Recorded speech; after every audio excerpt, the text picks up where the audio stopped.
Filthy Lucre is a reimagining of James McNeill Whistler's masterpiece, Harmony in Blue and Gold, the Peacock Room.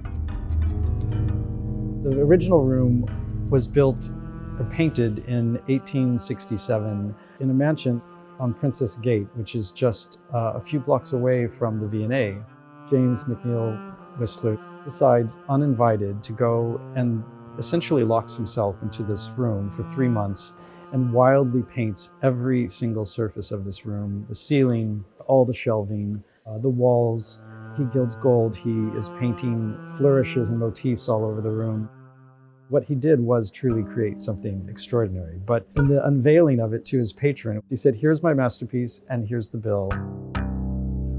Leyland was quite insulted by the audacity of Whistler asking for money, and thus began this horrible fight between the two of them, truly around money, around ego, and also all of this in the context of kind of an extraordinary, like, aesthetic movement masterpiece that became both beautiful and grotesque.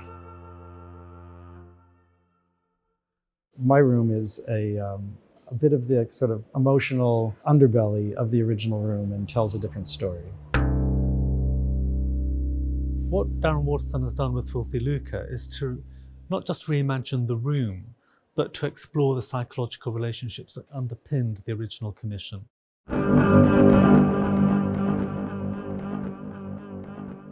The central mural in the Peacock Room is one that's called Art and Money, and the two peacocks represented in that mural are also depictions of Whistler and Leyland, literally at loggerheads. So the original narrative is very rich, and Darren's reimagining of it is rich, particularly in the psychological texture.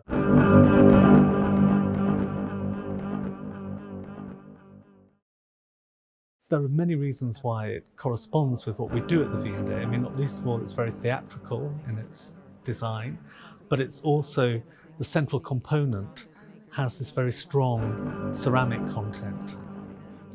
The original room was designed specifically to accommodate Leyland's collection of blue and white porcelain, and we have some of the pots that Whistler collected here in the British Galleries at the V&A.